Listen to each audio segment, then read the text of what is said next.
हाँ रेशम, बोलो। दीदी एक तो ये कन्वोल्यूशन जो हमने लिया था हाँ, वो नहीं समझ आया। यहाँ पे तो जैसे नोट्स में ना कुछ और ही लिखा हुआ था, सिंगुलैरिटी एट 00 समथिंग करके। एक बार कन्वोल्यूशन बता दो। और उस एक पे ये था कि देखो, सिंगुलैरिटी वाले पे जाने की नीड नहीं है। जो आप उस पे जा रहे हो ना कि सिंगुलैरिटी मिल रही है उस पॉइंट पे, उस पे जाने की आपको नीड नहीं है। आपने बस कॉन्वोल्यूशन लेके एक नया यू बना लिया है। ठीक है, नया यू बनाया आपने कॉन्वोल्यूशन। किसी भी फंक्शन पे जर्नल कॉन्वोल्यूशन कैसे लिया जाता है, उसी से आपने इस पे लिया है। ठीक है, एक सेकंड रुकना भाई, सेटअप नहीं लगाया अभी मैंने पूरा।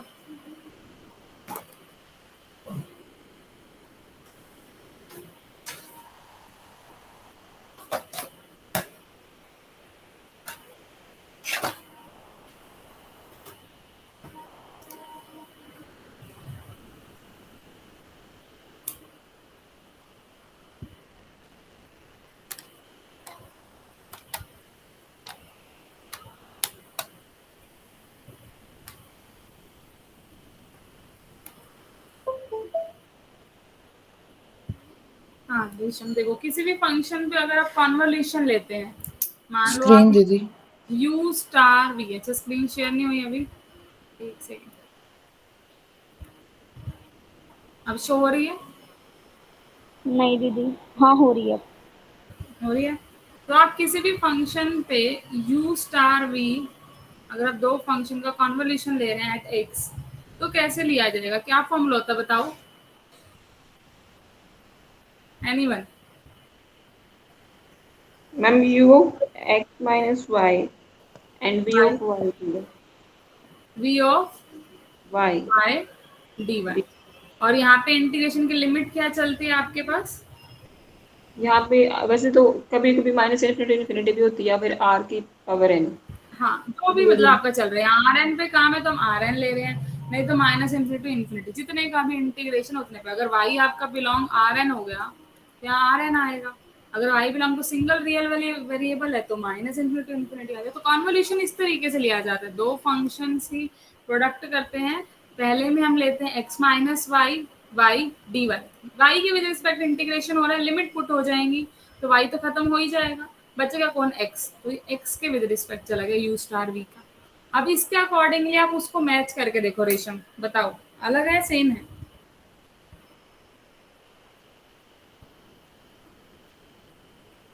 सेम है दी। वो एक्चुअली पता है क्या था उसमें, जैसे हम यू ऑफ एक्स नॉट और टी टाइम जीरो पे जी एक्स हम फंक्शन डिफाइन करते थे ना, तो हम्म। मैं ये कंफ्यूज हो रही थी कि यहाँ पे जी का वेरिएबल खुद से चेंज किया है या कन्वोल्यूशन में होता है। नहीं, कॉन्वोल्यूशन, कॉन्वोल्यूशन अप्लाई किया, ठीक है।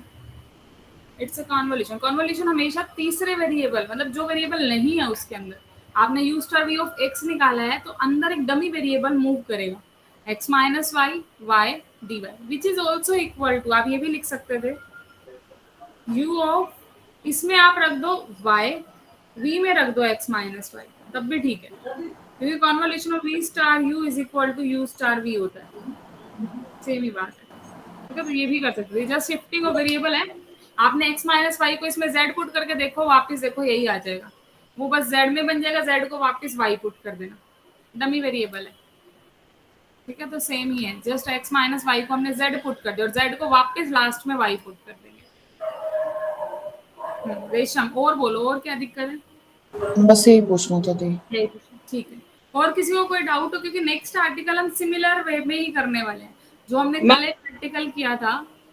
हाँ, यस बोलो। मैम, जैसे मेरे को है ना बहुत ज्यादा क्लैरिटी नहीं है। जैसे हम वो वी वाई था उसको फिर से डिफरेंशिएट किया तो वो डी वी ऑफ वाई आ गया।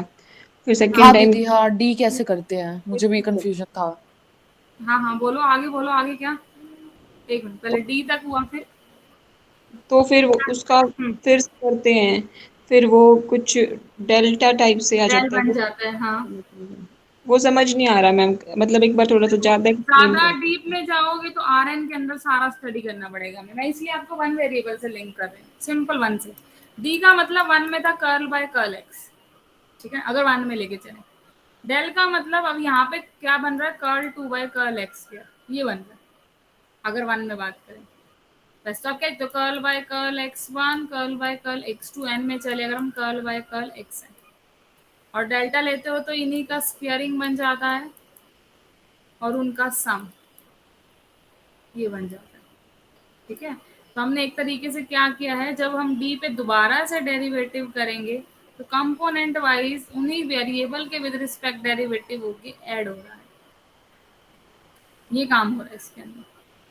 ठीक है, लेकिन यहाँ पे आपका हम वन वेरिएबल से लिंक इसलिए कर रहे हो कि वन वेरिएबल में करना आसान है। आसान, अगर हम वन में बात करें तो अब ध्यान से देखो, जब मैं डी का दोबारा डेरिवेटिव करूंगी तो यही वाला ही तो आएगा आपका डेल्टा। तो जब भी आप डी का दोबारा डेरिवेटिव लेते हैं तो वो और कुछ नहीं, विद रिस्पेक्ट टू वाई ले रहे हो तो डेल्टा ही बन जाएगा सम करने के बाद। ठीक है, तो जस्ट आपको एक इसके अंदर कुछ वो नहीं है कि आपने कैसे निकाला, उसका अपने आप में एक पूरा प्रूफ है, अलग अलग वेरिएबल। ये तो मैंने जस्ट आपको वन वेरिएबल से कनेक्ट किया, अदरवाइज इसका अपने आप में प्रूफ है। डी यहाँ पे सिंगल वेरिएबल के लिए आता है, डेल्टा डबल डेरिवेटिव के लिए आता है, तो इसलिए सिंगल को एक और बार डेरिवेटिव करेंगे तो डबल डेरिवेटिव बन जाएगा, उसको हमने डेल्टा का नाम दिया। ठीक है, अब वही बात है कि अगर मैं एक एक कंसेप्ट को पूरा खोल के बताने लगी तो आपका सिलेबस रह जाना। बस ये छोटी सी जो मुझे इसके अंदर लगती है आपकी पीडी के अंदर, जो पीडी वाला सब्जेक्ट है वो अपने आप में बहुत एक एक पॉइंट उसके अंदर अलग अलग से निकालने का है। हालांकि नोट्स में आपने देखा होगा और भी 50% दे रखा होगा, और भी कम दे रखा है जो हम करते हैं उससे। अगर पढ़ने लग जाए तो अपने आप से तो सारा सर के ऊपर से जाए। हाँ बिल्कुल, पीडी के सेकंड थर्ड चैप्टर खुद से करने जो भी बैठेगा एक बार तो उसको इतना बड़ा वो लगेगा कि ये है क्या, अगर खुद से करने बैठ गए तो थोड़ा सा इसमें। इसीलिए मैंने तो देखो जब फील्ड की भी इन्होंने ट्यूशन पूछी तब भी मैंने कहा था कि जो सबसे आपको दिक्कत करेगा वो है पीडी, वो खुद से नहीं कर पाओगे आप, पीडी के लिए मेन आपको करनी चाहिए। चलो, तो आज नेक्स्ट टॉपिक देखो, जो कल हमने टॉपिक किया था वो क्या था टॉपिक, एक बार बताओगे कल जो टॉपिक किया था हमने? मैम हीट इक्वेशन के इनिशियल वैल्यू प्रॉब्लम। हाँ, हीट इक्वेशन कैसे ली थी हमने? होमोजेनियस हीट इक्वेशन ली थी, होमोजेनियस ली थी, उसकी इनिशियल वैल्यू प्रॉब्लम को सॉल्व किया था। आज हम करेंगे नॉन होमोजेनियस हीट इक्वेशन की initial value problem, non homogeneous heat equation.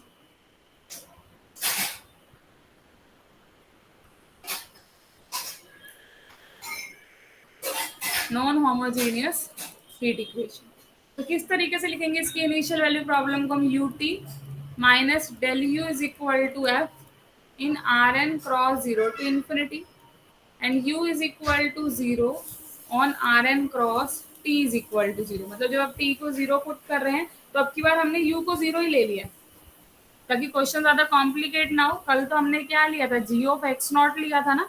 आज हमने कहा है जब हम t is equal to zero put करें तो u की वैल्यू जीरो ही आ जाएगी, और वो नॉन होमोजीनियस है इसलिए राइट हैंड साइड पे क्या रहेगा, f भी रहेगा। तो ये इनिशियल वैल्यू प्रॉब्लम क्लियर हुई है। इसमें ये और ध्यान रखना, जो f लिया गया है ना, ये एक फंक्शन है। कैसा फंक्शन है? जो cn से बिलोंग कर रहा है, आर एन क्रॉस जीरो से इन्फिनिटी, मतलब n टाइम डिफरेंशिएबल है, ये कॉन्टिन्यूअस डिफरेंशिएबल। हमने एक ऐसा फंक्शन लिया f। ठीक है, तो ये ध्यान रखना, नॉन होमोजेनियस हीट इक्वेशन ऐसे लिखी जाती है, और इसमें जो इनिशियल कंडीशन रहती है t is equal to zero पे जो आंसर रहता है वो क्या रहता है, जीरो रहता है। एक आपको ऐसा u लाना है जो इसको सेटिस्फाई करे, इन दोनों को सेटिस्फाई करे। कल आपने u क्या लिया था, कॉन्वोल्यूशन लिया था। ठीक है, आज हम u क्या लेंगे वो देखना ध्यान से। देखो अब की बार भी हमें चाहिए तो हीट इक्वेशन का ही सॉल्यूशन है, साथ में इधर f आया हुआ है, तो बनाएंगे तो अब भी हम उसी तरीके से ही फाई और f का ही कुछ कॉन्वोल्यूशन टाइप ही लेंगे, लेकिन हम कॉन्वोल्यूशन से भी थोड़ा हट के ले रहे हैं। क्या लेंगे यहाँ पे u, हम u ये लेंगे, ध्यान से देखना, u X T is equal to zero से t। जीरो से t किसकी लिमिट है, s की लिमिट है। s क्या है आपका, s हमने डिफरेंस में ही रखा है, जो फाई हमने कल x माइनस वाई और t रखा था, आज t माइनस एस रखा है। तो इस s की रेंज क्या है, जीरो से t तक है। ठीक है, ये बात इसमें एक्स्ट्रा आई है। और f में भी क्या बन जाएगा, y और s, f भी y और s का फंक्शन। तो इस बार आपको u ये वाला मानना है, साथ में इसका इंटीग्रेशन तो चलेगा ही, y का इंटीग्रेशन क्या होता है, rn, वो तो चलना ही चलना। तो कल वाले u से आज वाले u में इतना ही फर्क है कि अब की बार s वाला एक और वेरिएबल आया है जो t माइनस एस है, और s की जो लिमिट है that is zero to t। ये आपको कंसीडर करके चलना है, इलेक्ट करके चलना है। तो ये आपको याद रखना है इसके अंदर। इस केस में हम u क्या ले रहे हैं, स्टार्टिंग से कहा था एक छोटी नोटबुक बना लेना, उसमें आप पॉइंट जरूर मेंशन कर देना कि हमने किस में क्या क्या चीज हमें याद रखनी है, क्या क्या हम ऑलरेडी लेट करके चल रहे हैं। अब जो ही हमने यू लिया, हमें क्या क्या प्रूव करना है इसके लिए? सबसे पहले तो हमें ये प्रूव करना है कि जो यहाँ पे u है that is belong to C square R N zero से इनफिनिटी। बस ट्वाइस डिफरेंशिएबल दिखाना है हमें, सबसे पहली बात है। ट्वाइस डिफरेंशिएबल रिक्वायर्ड है, delta u minus you T, ये होती है हीट इक्वेशन। तो डबल डेरिवेटिव तक ही हमें बस पुट करना है, हमें तो 2 डेरिवेटिव रिक्वायर्ड है इसके सिर्फ, ठीक है। तो एक तो आपको ये दिखाना है कि ट्वाइस डिफरेंशिएबल है, सेकेंड आपको ये दिखाना है ये हीट इक्वेशन को सेटिस्फाई कर रहा है और नॉन होमोजीनियस हीट इक्वेशन को। थर्ड आपको इसके अंदर ये दिखाना है कि जब आप t को 0 पुट कर रहे हैं, limit X T tend to X naught और 0, t को जब 0 पुट करें तो आंसर अब की बार क्या आ रहा है? 0 आ रहा है। ये दिखाना है आपको 3 पॉइंट इसके अंदर। स्टेटमेंट क्लियर है? Yes ma'am. चलिए देन सबसे पहला प्रूफ करते हैं। पहले प्रूफ में हमें क्या दिखाना है कि डबल डेरिवेटिव इसका एग्जिस्ट करेगा u का। तो u को लेके चलते हैं। u क्या है आपके पास?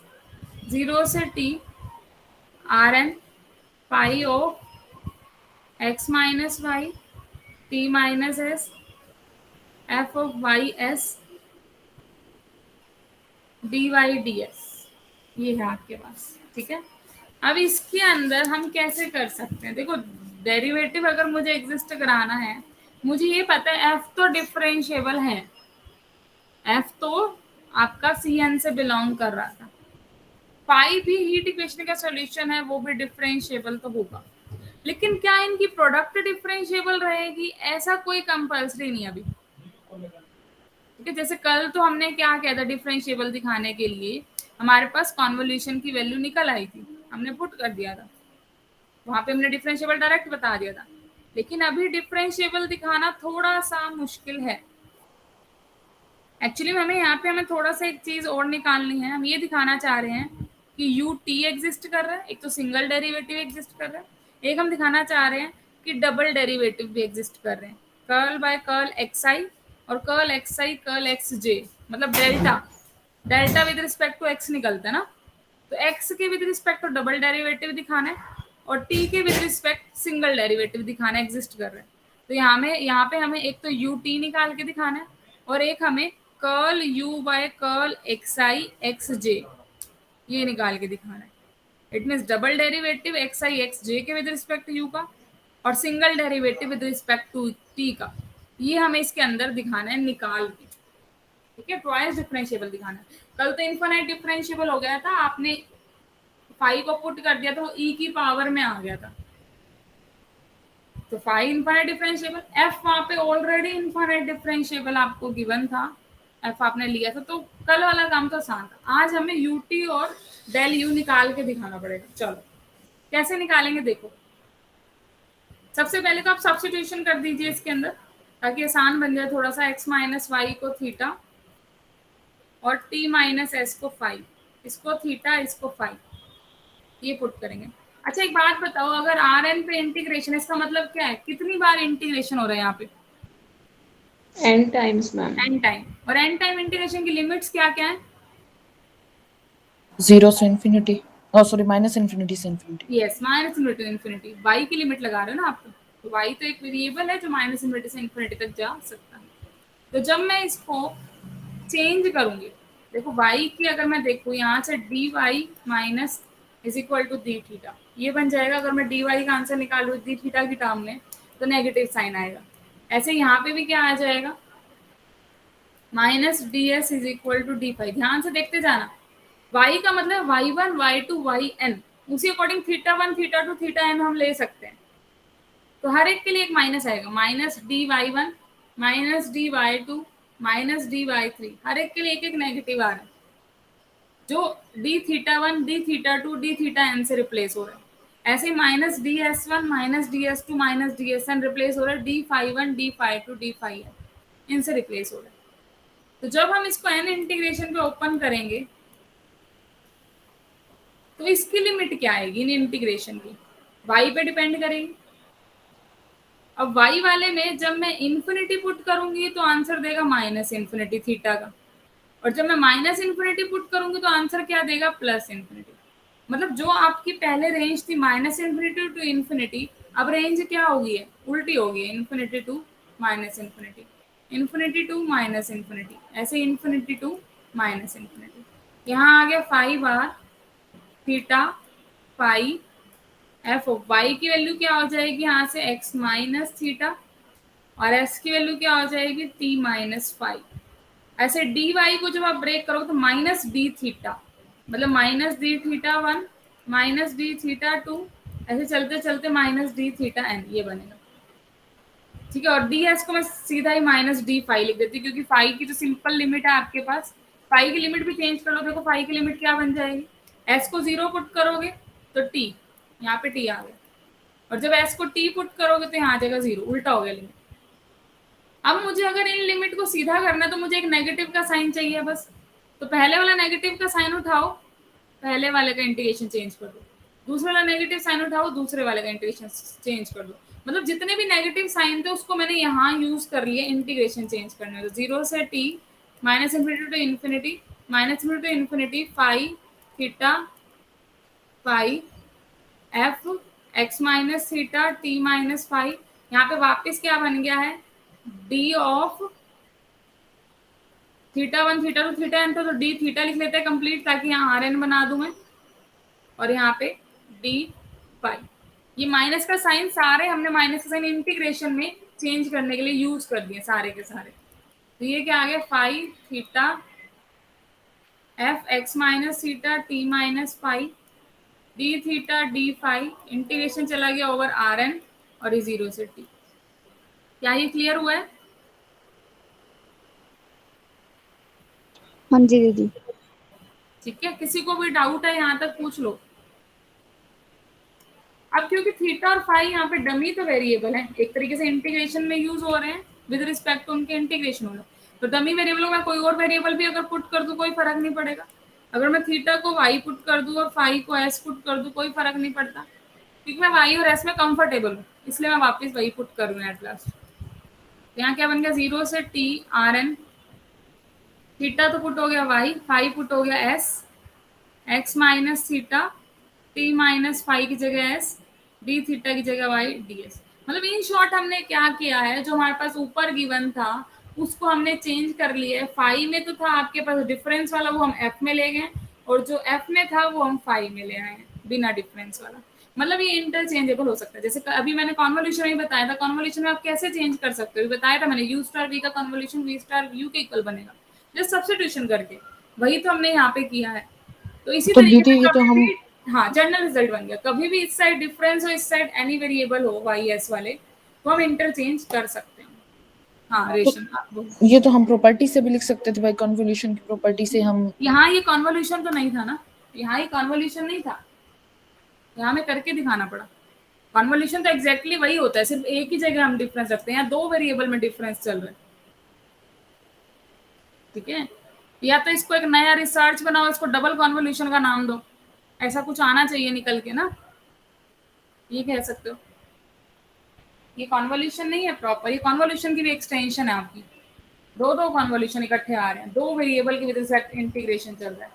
कभी भी कॉन्वोल्यूशन में दो का नहीं होता इंटीग्रेशन आपका अलग अलग वेरिएबल पे, वाई और एस पे, सिंगल पे होता है काम वहां पे। ठीक है रेशम, हाँ जी हाँ जी। चलो अब हम यूज करते हैं यहाँ पे, अब हमारे लिए काम आसान है। अब हम डिफरेंशिएट करके देखते हैं यू का, एक बार तो विद रिस्पेक्ट टू टी, और एक बार एक्स आई और x j double derivative with respect to x, वहां तक हमें पहुंचना है। तो पहले अगर आप टी के विद रिस्पेक्ट डिफरेंशिएट करोगे वी से, तो हमें साफ साफ दिख रहा है, क्योंकि टी के अंदर लिमिट भी है। चलो ये तो मैं एक यूनिट मान लूँ पूरी की पूरी, अगर मैं टी के विद रिस्पेक्ट इंटीग्रेशन करूंगी लिमिट भी टी में, तो जब भी ऐसा होता है जिसके हम विद रिस्पेक्ट डिफरेंशिएशन कर रहे हैं और उसी की लिमिट अगर हमें मिल जाए, तो हम कौन सा रूल अप्लाई करते हैं?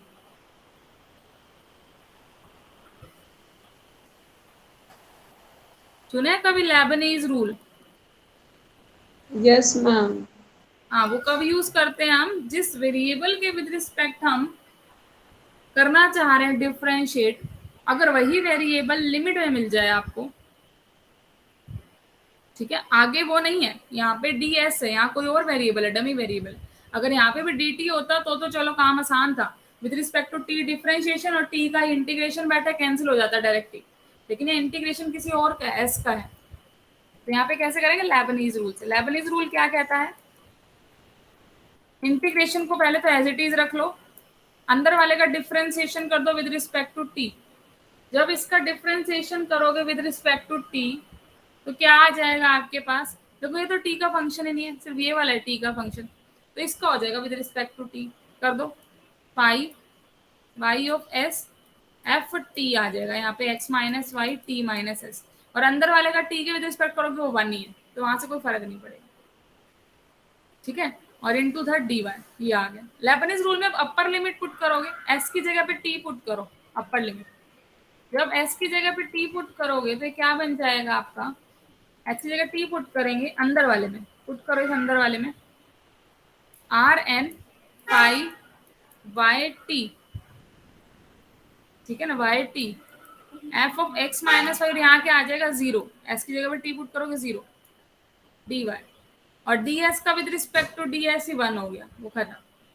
और लोअर लिमिट जीरो पुट करोगे, जीरो इज अ कांस्टेंट, वो वैसे ही डेरिवेटिव में जीरो हो जाना है, तो ये आ गया आपके पास। क्या ये क्लियर है लेबनीज रूल लगाने के बाद,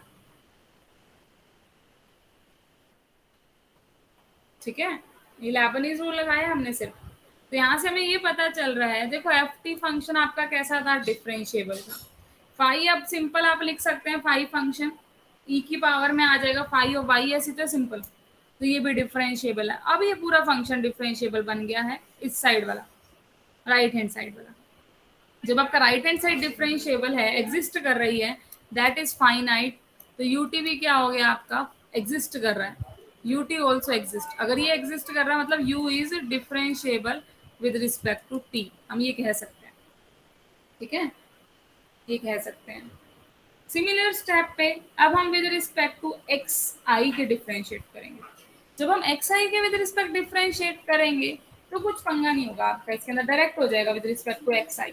क्यों, क्योंकि लिमिट में भी कोई हमारी एक्स की लिमिट नहीं है, लिमिट तो आर एन वाली भी माइनस टू इन्फिनिटी है, ये जीरो से टी है, तब डायरेक्ट आप एफ के पास पहुंच जाएंगे, एक्स सिर्फ इसी के अंदर है, डायरेक्ट डिफरेंशिएट हो जाएगा एक्स आई के भी, दोबारा करोगे तो दोबारा भी यहीं पे आओगे, तो ये वाला बहुत आसान है, ये आप सेल्फ कर सकते हैं, एक लाइन लिखनी है बस। जब हम curl by curl x i निकालेंगे तो सिंपल क्या चेंज होगा, एफ में जाके curl f by curl x i, तो फाइनाइट ही रहेगा, less than infinity, f is differentiable है इसीलिए एग्जिस्ट कर जाएगा।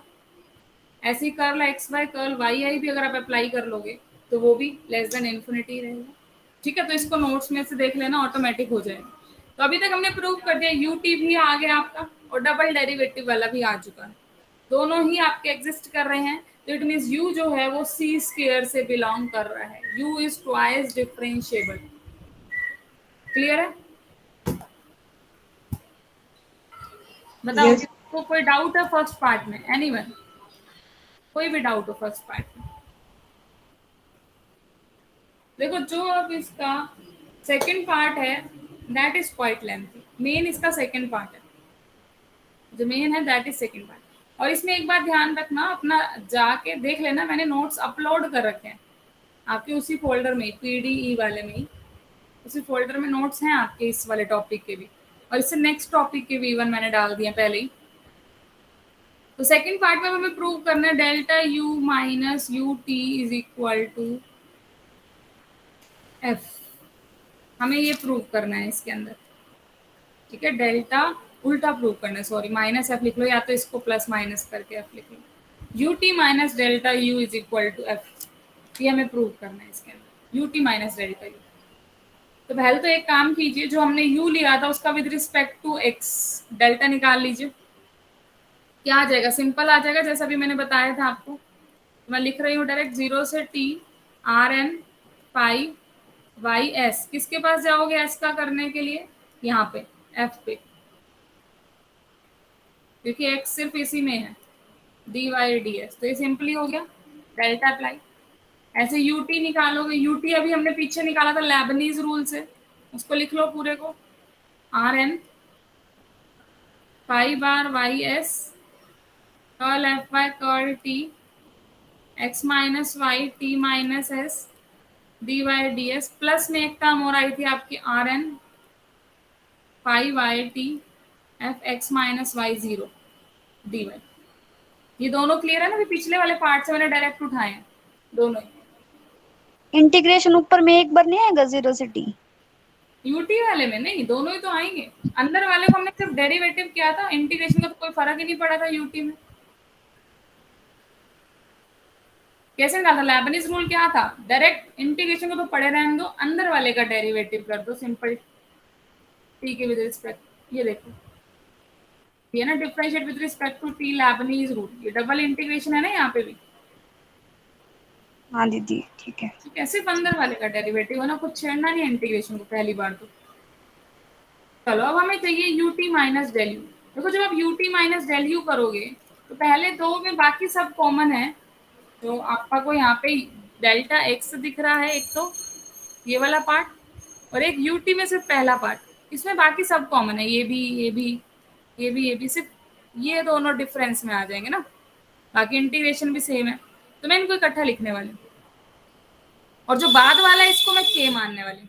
इसको एक नाम दे दूँ क्योंकि इसमें कोई चेंज तो होना नहीं, इसको के मान के रख दो, ये ऐसे कैसे पड़ा रहेगा लास्ट तक।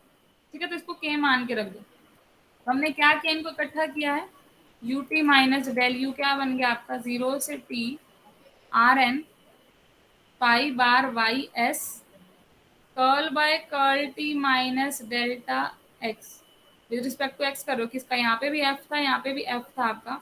एफ में क्या था? X minus Y T minus s, तो मैंने एफ को भी बाहर रख दिया भाई। एफ जो दोनों पे अप्लाई हो रहा है, अब याद रखना कहीं ये मत समझ लेना एफ को मैंने कॉमन लिया। ये जस्ट एक ऑपरेटर है जिसपे एफ इस पे भी अप्लाई हो रहा है और एफ इस पे भी अप्लाई हो रहा है, into d Y D s plus r n. चलो इसको मैं के का नाम ही दे रही हूँ पूरे को, जो लास्ट वाला है, दैट इज इक्वल टू के। तो क्लियर हुआ ना? ये जो मैंने curl f by curl t था, इसमें एफ कॉमन ले लिया बाहर, बट ये एफ दोनों पे अप्लाई हो रहा है, भूल मत जाना इसे एंड तक। अब बस कुछ नहीं, हम इसको एक एक करके सॉल्व करेंगे। ठीक है, एक एक करके सॉल्व करेंगे। तो कैसे सॉल्व करेंगे? सिर्फ इतने पार्ट को उठा लो आप एक बार, के तो ऐसे पड़ा रहेगा, के ने कुछ फर्क नहीं करना है ज्यादा। तो एक बार क्या करो, सिर्फ पहले पार्ट को उठा लो। तो पहले पार्ट को आप क्या करेंगे, यहाँ पे ब्रेक कर लेंगे। कैसे ब्रेक करेंगे? जो आपको 0 से टी लिमिट दे रखी है एस की लिमिट क्या है? 0 से टी, ये है। इसके बीच में कहीं एप्सिलन ले लो, ब्रेक कर लो, 0 से एप्सिलन और एप्सिलन से टी। मतलब मैं इस पूरे को ऐसे लिख दूंगी, 0 से एप्सिलन प्लस एप्सिलन से टी, बाकी सारा सेम आर एन, ये सारा यहाँ पे भी, ये सारा यहाँ पे भी। क्लियर है? एक को नाम दे दो, जो 0 से एप्सिलन ब्रेक किया है इसको आई ई का नाम दे दो, आई एप्सिलन का नाम दे दो। जिसको आपने एप्सिलन से टी ब्रेक किया इसको जे एप्सिलन का नाम दे दो, और साथ में बचा हुआ है के लास्ट में। Is it clear? ये क्यों किया दीदी? करेंगे ना, अलग अलग सॉल्व करेंगे, सारा इकट्ठा लेके चलेंगे तो बहुत बड़ा हो जाएगा और वो फिर कॉम्प्लिकेटेड सा दिखने लग जाएगा आपको। ठीक है, इसको नाम देके एक बार साइड पे छोड़ दो, अलग अलग सॉल्व करेंगे। आई को अलग से निकालेंगे, जे को अलग से निकालेंगे, के को अलग से। हमें एट लास्ट ये दिखाना है कि u t minus del u जो है इक्वल टू एफ आ रहा है, लास्ट में सिर्फ आंसर हमें एफ लाना है, सिंगल एफ। तो कैसे लेके आएंगे? देखो ऐसे लेके आएंगे। इस वाले को तो मैं दिखा दूंगी, इसके मोड को less than equal to c into epsilon, इसके मोड को मैं ये दिखा दूंगी। जे एप्सिलन को मैं क्या दिखाने वाली हूँ आगे जाके, जे एप्सिलन जो है आपके पास that will be equal to, देखो है तो थोड़ा सा कॉम्प्लिकेटेड, लिख नहीं सकती मैं यहाँ पे, लेकिन कुछ ऐसा दिखाऊंगी, माइनस के प्लस यहाँ पे कुछ ऐसी टर्म आएगी, यहाँ पे कुछ ऐसी टर्म आएगी जो पूरी की पूरी आपकी एफ ही बन जाएगी, एफ ही बन जाएगी, और ये प्लस के। तो इस के से के कैंसिल हो जाएगा, यहाँ एप्सिलन टेंड टू 0 करते ही 0 हो जाएगा, बचेगा सिर्फ एफ, तो आंसर एफ आ जाएगा आपका। इस तरीके से हम करने वाले हैं काम। तो इनको इतने बड़े को मैं इकट्ठा सॉल्व नहीं कर सकती, इसलिए मैंने अलग अलग डिवाइड करके सॉल्व किया। आई एप्सिलन को अलग से सॉल्व करूंगी, जे एप्सिलन को अलग से, के को रख रहने दूंगी। के को इसलिए रखी क्योंकि जब मैं जे एप्सिलन सॉल्व करूंगी उसमें माइनस के आएगा और माइनस के से प्लस के कट जाएगा। ठीक है रेशम? नहीं दीदी, मेरे को नहीं आया समझ, सच बताऊं तो। नहीं, क्या समझ क्या नहीं आया अभी ये बताओ पहले तो। नहीं, इसको ब्रेक करने का लॉजिक ही नहीं समझ आया। वो लॉजिक तो देखो, जो प्रूफ लिख गए वो लॉजिक तो वो भी उन्होंने जस्ट प्रूफ बनाने के लिए किया कि हम इसको प्रूव कर पाए। क्या आप इसको वहीं पे प्रूव कर सकते थे? आगे कहाँ चलते? इतना सा है, अब इसको सॉल्व कैसे करोगे आप? इसको सॉल्व करने में तो महाभारत हो जाएगी हमारे पास, ठीक है ना। इसको सॉल्व करना एक बहुत बड़ी बात है। अभी तो आप देखा इसमें बहुत सारी कॉम्प्लिकेशंस आने वाली, इसमें बहुत सारे मोल्ड हम करने वाले हैं। सिर्फ ये इतना ही मोल्ड नहीं है अभी कि मैंने इसको 2 पार्ट में ब्रेक कर दिया और मेरा काम हो जाएगा। अभी तो इसमें बहुत सारा काम बाकी है, ठीक है रेशम। ये तो एक प्रूफ है जिसके पार्ट्स आपको माइंड में रखने पड़ेंगे कि अब हमने ये वाला स्टेप किया, हमने प्रूफ में हमेशा एक स्टेप्स होते हैं, उनके पीछे कोई लॉजिक नहीं होता कि ये वाली बात यहाँ पे एकदम कैसे यूज कर दी, कि 0 से t को क्यों ही हमें ब्रेक करना पड़ा यहाँ पे। ब्रेक जस्ट इसलिए किया सिंपली कि जो पहला पार्ट है वो तो सिंपल हमारा निकल आएगा। 0 से एप्सिलॉन पे ब्रेक करने पे एक्चुअली में क्या होगा आपका काम, वो अभी देखते हैं। देखो अभी 0 से एप्सिलॉन वाला था, उसको सॉल्व करते हैं एक बार पहले। आई एप्सिलॉन था आपके पास, आई एप्सिलॉन क्या था, 0 से epsilon r N pi bar y s. आज सिर्फ आई एप्सिलॉन करेंगे, कल जे एप्सिलॉन को सॉल्व करेंगे, वो और बड़ा है, थोड़ा टाइम लग जाएगा ज्यादा। ये था आपके पास, ठीक है, यही वाला था पूरा का पूरा। अब इसके अंदर जब हम 0 से एप्सिलॉन की बात कर रहे हैं, उसके अंदर हम इसमें मोड ले सकते हैं, और मोड की वैल्यू को कैसे अलग अलग करते हैं। मोड की वैल्यू को कुछ हम, हाँ बोलो। लेस देन इक्वल टू का सिंबल आ जाता है दीदी। लेस देन इक्वल टू कहा जाता है। अगर 2 माइनस के हैं उनको हम मोड लेते, एक तो पॉजिटिव बन जाएगा सबसे पहली बात तो, और पॉजिटिव बनाते ही अलग अलग हम अप्लाई जब करेंगे एडिशन में, a प्लस बी का मोड क्या होता है, less than equal to a का मोड प्लस b का मोड, यही हो जाएगा। तो इस केस के अंदर जो पहले वाला है इसका मोड हम अलग से निकालेंगे। देखो पहले वाले का मोड मतलब single derivative of f, single derivative of f को हम df लिख देते हैं नॉर्म में, प्लस सेकंड में क्या, डेल्टा, डेल्टा मतलब double derivative of f, plus में double derivative of f। Double derivative को चाहे तो आप डेल्टा ही लिख लो, चाहे आप डी स्क्वायर एफ से भी लिख सकते हो, डी स्क्वायर एफ ये भी लिख सकते हो, चाहे आप डेल्टा ही लिख लो सिर्फ, वो भी ठीक है, आपकी मर्जी है। दीदी ये नोट कैसे लिखा गया? देखो ये मॉडुलस वाली प्रॉपर्टी तो आपकी सिर्फ आती है जब आप बात करते हो वेक्टर्स के अंदर, a प्लस बी जनरली बात करते हो, ट्रायंगुलर इनइक्वालिटी, ये आप जस्ट रियल लाइन में बोल सकते हो, वहां तक ठीक है। लेकिन जब आपके पास 2D वेक्टर आता है, 3D आता है, एन टपल का वेक्टर आता है, तो उसमें वो चीज नॉर्म बन जाती है, नॉर्म ऑफ वेक्टर निकाला जाता है उस केस के अंदर, ठीक है। तो यहाँ पे कभी भी आप मॉडुलस ही लिख सकते हैं, एन का आप मॉडुलस नहीं निकाल सकते हैं। जब हमने नोटेशन पढ़ी है तो अगर आपको याद हो तो हमने नॉर्म पढ़ा था वहां पे, मॉडुलस नहीं पढ़ा था, ठीक है। बाकी क्या बच गया जो दोनों में कॉमन था, that is integration phi y s और ये डी वाई डी एस। तो क्या बच चुका है आपके पास, डबल इंटीग्रेशन 0 से epsilon r n phi y S D Y D s, ठीक है। अब इसकी वैल्यू आपने क्या बोली हुई थी, सिंपल फाई का हर वाई के लिए इंटीग्रेशन हो रहा है, क्या आएगा आंसर, 1, लेकिन ठीक है। तो ये तो 1 हो गया, 0 से एप्सिलॉन चल रहा है ds, ये हो गया। और ये दोनों क्या हो गए, नंबर आ चुके हैं, नॉर्म एक वैल्यू होती है, एक वैल्यू निकल चुकी है, क्योंकि f आपके पास डिफरेंशिएबल था, इवन ट्वाइस डिफरेंशिएबल था, तो ये भी निकलेगा, ये भी निकलेगा, दोनों निकलेंगे, फाइनाइट निकलेंगे, तो इसको हम सम कांस्टेंट लिख सकते हैं दोनों।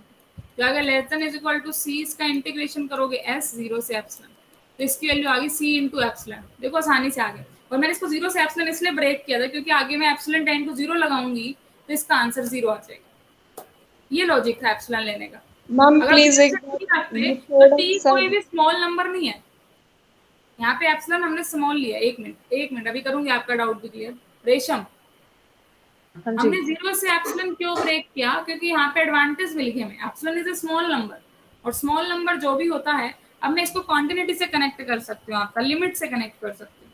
किसकी लिमिट निकली आपके पास, मॉड ऑफ आई की, तो मैं ये लिख सकती हूँ mod of I minus 0 is less than equal to C into epsilon. Or we can write it as, say this is epsilon 1, say this is epsilon 1, where epsilon 1 is equal to C into epsilon. तो यहाँ से epsilon आ गया epsilon 1 by C, मतलब इसको मैं delta ले सकती हूँ एक तरीके से, डेल्टा से। तो यहाँ पे हमारे पास ये आ गया ना कि हर डेल्टा के लिए हमें एक एप्सिलॉन मिल चुका है जो आई माइनस 0 को इससे लेस कर रहा है। तो इट मीन्स आई कहाँ पे जा रहा है, 0 पे जा रहा है। इट मीन्स हमें ये मिल गया है कि limit of i is equal to 0 as epsilon tend to 0, ये हमें मिल गया। Epsilon minus 0 is less than delta आ गया ना, यहाँ पे ये डेल्टा बोल दिया हमने पूरा का पूरा। तो एप्सिलॉन माइनस 0 जब जब डेल्टा पे गया है तब तब आई ई माइनस 0 एप्सिलॉन 1 से लेस रहा है। तो जब भी आप यहाँ बात कर रहे हैं एप्सिलॉन टेंड टू 0, तब तब आई ई कहाँ पे टेंड कर रहा है, वो भी 0 पे टेंड कर रहा है। तो ये इसके एडवांटेज मिली है, ठीक है, एप्सिलॉन लेने की। एप्सिलॉन इज स्मॉल और एप्सिलॉन को आप 10 टू 0 करा सकते हैं, लेकिन जब आप टी पे ही लेके चलते हैं तो टी को आप 10 टू 0 नहीं करा सकते। टी एक एनी ऐसा कोई भी टाइम का है आपके पास जो 0 से बड़ा है, एनी नंबर है, वो इन्फिनिटी तक जा रहा है। 0 से इन्फिनिटी के बीच कोई भी हो सकता है। रेशम क्लियर हुआ है कुछ? कुछ हाँ, तो आई का ये कंसेप्ट था बनाने का एप्सिलॉन। अब जो बाद वाला कंसेप्ट है वो थोड़ा सा लंबा है। एप्सिलॉन से जो हम टी ले रहे हैं उस वाले को हमें अलग वे से सॉल्व करना पड़ेगा, उसमें ये वाला वे तो हम लगा नहीं सकते। तो उसको सॉल्व करने के लिए हम कुछ पॉइंट्स और यूज करेंगे और उसको लेके हम सॉल्व करेंगे। फाइनली जो हमें प्रूव करना है वो एफ के इक्वल प्रूव करना है, तीनों का सम कैसे भी करके लेके आएंगे। तन्नू अब तुम बोलो। मैम मेरे को ये नॉर्म देने के बाद में बता दो, मेरा फोन आ गया था तो सुनाई नहीं दिया ठीक चलो से। देखो, जैसे हमने कल किया था, नॉर्म की कुछ ना कुछ वैल्यू आएगी क्योंकि एफ आपका डिफरेंशिएबल है 2 बार। एफ के ऊपर डी भी अप्लाई कर सकते हैं, एफ के ऊपर डेल्टा भी अप्लाई कर सकते हैं। तो ये दोनों नॉर्म निकलने का एक वैल्यू आएगी, दैट भी कांस्टेंट हो जाएगी। तो constant plus constant another constant. जो नीचे हमने लिखा है आर एन पे अगर आप पूरा इंटीग्रेशन लेंगे फाई का, वो 1 हो जाएगा। बचा आपका बाहर वाला 0 से एप्सिलॉन डी एस, यही बच गया। तो जब आप इस इंटीग्रेशन को सॉल्व करोगे तो क्या बन जाएगा, एस बन जाएगा। लिमिट लगाओगे 0 से epsilon, that is c epsilon आ गया आपके पास। तो यहाँ पे हमने ये दिखा दिया है कि जैसे हम एप्सिलॉन को 10 टू 0 करेंगे तो आई भी कहाँ जाएगा, 0 पर जाएगा। ये आगे वाला तो सुन लिया था ना आपने? Yes ma'am, yes ma'am. ठीक है, हो गया क्लियर? कुछ डाउट है तो पूछ लो, किसी को भी कोई डाउट है। जितना हमने किया उतना। अभी आधी थ्योरम हुई है, ये वाली आधी रहती है, और कल वाली तो इससे भी अच्छी है। आपको जो कितने टोटल टॉपिक कराए हैं, सबसे पहला हमने करा है दैट इज होमोजीनियस का फंडामेंटल सॉल्यूशन निकाला हमने हीट इक्वेशन में। सेकेंडली हमने इनिशियल वैल्यू प्रॉब्लम की है होमोजीनियस में। अब हमने नॉन होमोजीनियस में इनिशियल वैल्यू प्रॉब्लम की है, जो आपके सिलेबस में मेंशन नहीं है, लेकिन मैंने आपको फिर भी करा दिया। नॉन होमोजीनियस की इनिशियल वाली हीट में मेंशन नहीं है सिलेबस में, लेकिन अब इसको नोट्स में इंक्लूड करने लग गए हैं। पहले ये इंक्लूड नहीं होता था, सिलेबस में मेंशन नहीं। इसे next topic, most important topic है आपका मीन वैल्यू थ्योरम। एक साल छोड़ के एक साल आता ही आता है, डायरेक्ट 16 मार्क्स में आता है बोला मीन वैल्यू थ्योरम।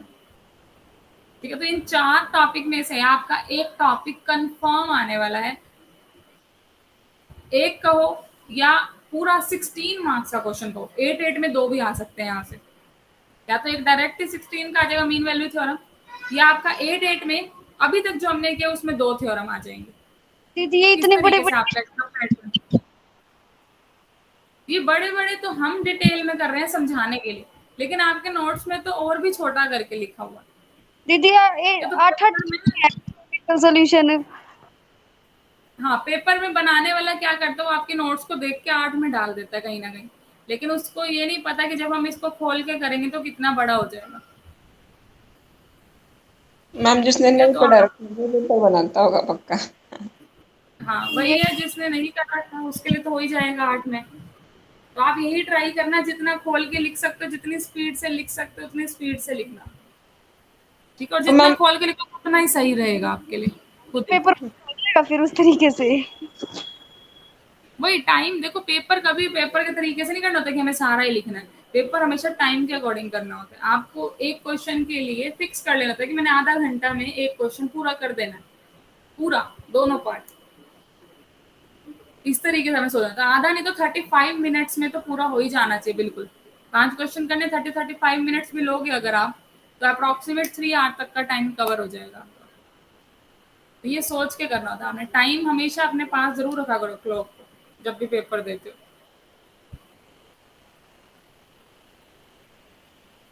ठीक है। और मनीष क्या बात है, या तो बिल्कुल ही ऊपर से चला गया, बहुत साइलेंट बैठते हो। मेरे को तो वीडियो देखनी पड़ेगी।